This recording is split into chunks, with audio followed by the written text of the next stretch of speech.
This is my explanation of exam 1. So question 1 asks, suppose your friend drops a piece of licorice in a jar full of Starburst candies. There are a total of 30 pieces of candy, 29 Starburst and 1 licorice. Assume you do not like the licorice and neither does your friend. You and your friend will play a game. During your turn, you may take 1, 2, 3, or 4 pieces of candy. You can either go first or second, your choice. Explain how you will play the game so that your opponent will have to take the licorice at the end. Your explanation must include either a drawing or some sort of manipulatives.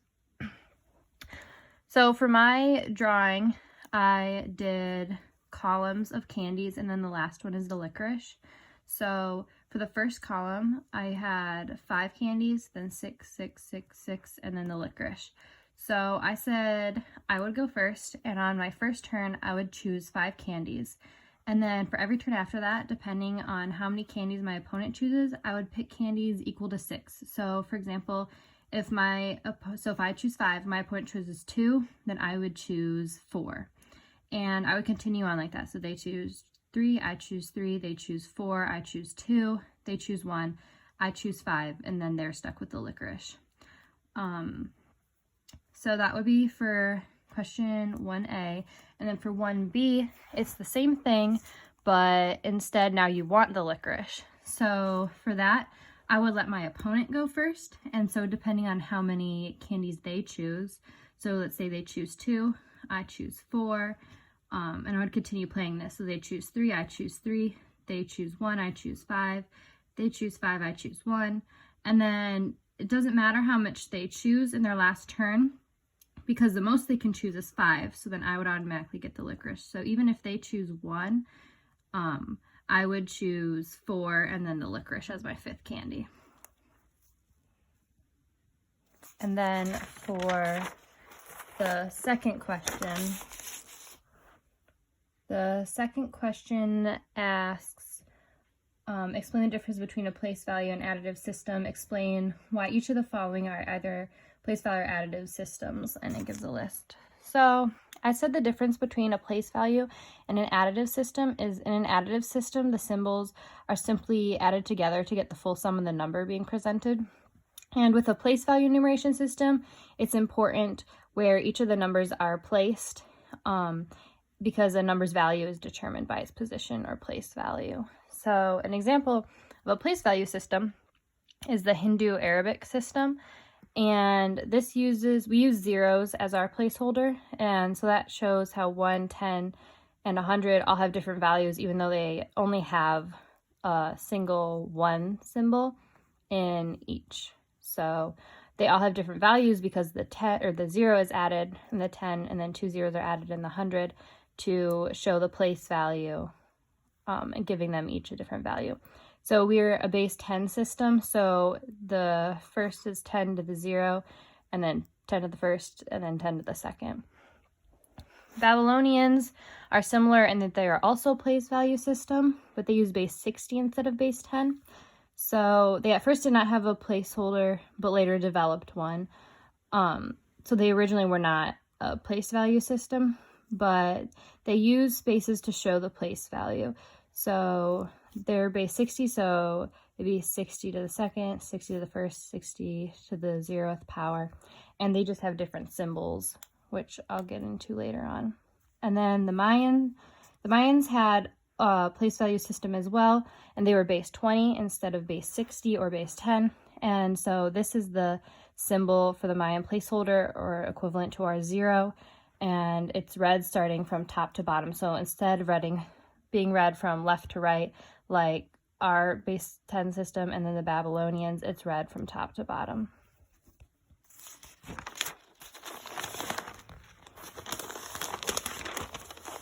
And then the Romans had an additive system, so I included some up here, like M was equal to 1,000 and L is 50. So these symbols are added together for the total sum. So an example I had is XVI is equal to 16. And then some symbols are also used for subtraction. So an example is 1V is 1 less than 5, so that's 4. And then additive systems, it's an additive system because all symbols are either added or subtracted to get the total sum. So there's no placeholder, so there's no spaces or a placeholder such as the 0 or the symbol used before to show a place value. You just add the sum to get the total number. So the Aztecs were also an additive system, and their symbols were also added together for the total sum. So an example I had is the diamond plus 2 dots is a 12, because the diamond is a 10 and each dot is 1. And then some more symbols. There's a flag is 20, and there's additional symbols as well. So several symbols together also added to get one total number. And then for number 3, it asks, explain how the numeral 2475 in Babylonian, Mayan, Roman, and Aztec. So to show 2475 in Babylonian, we go back to that base 10 system, or not base 10 system, but base 60 system. So each of these marks represent a 10, and a tally represents a 1. So in order to figure out how to represent that, we basically have to take our base 10 system, because this is in base 10, and convert it to a base 60. In order to do that, I showed my work over here. So you take 2475 and divide it by 60, and you get 41, and then the remainder is a 15.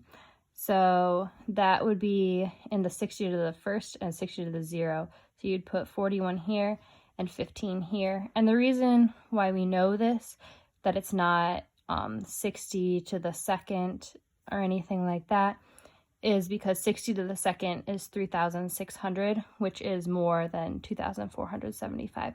So we know that it can't be in that additional place value. And so then we just represent that with symbols. So 4 of these symbols, one of those is 41, and then 1 10 symbol, and then 5 more to get 15. It can be represented right there. And then for the Mayan symbols, those are read vertically. So we're going to start at the top and then go to the bottom. So for that, we had to figure out that each dashed line in the third column is equal to 300, or is equal to 1,800, and then each dot is equal to 360. So we put those both in the top, and that's equal to 2,160. And then for the second one, we have 3 dashed lines, so that's equal to 300. And we don't put any dots in this one because that would be a 20, and we don't need a 20. We would just need 15 more. And so we do 3 dashed lines, because each dashed line in this first column basically represents 5, so like 5, 10, 15. And if there were to be dots in there, they would represent ones. But since we don't need ones, then it's just read from top to bottom, and that's equivalent to 2,475 as well. And for Romans, since those are an additive system, we just go 1,000, 2,000, and then we need to represent 400.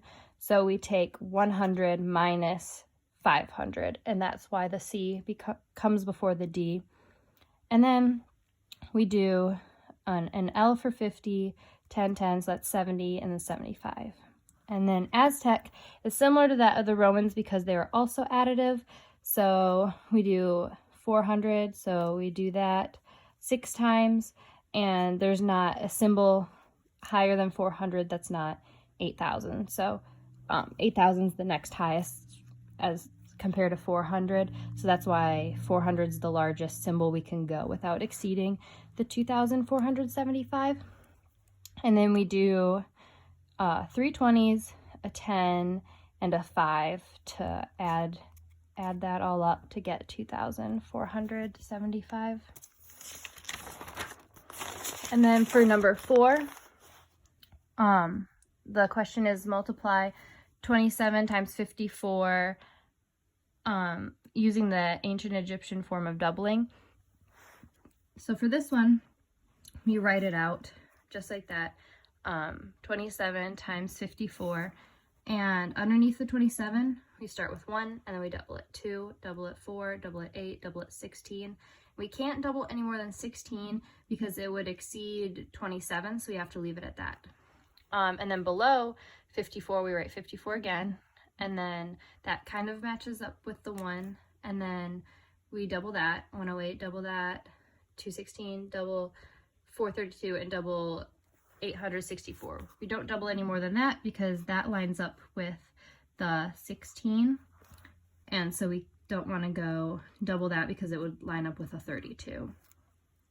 So next, what we do, why these are circled, is I circled the numbers that add up to be 27. So 16 plus 8 plus 2 plus 1 all equals the sum of 27.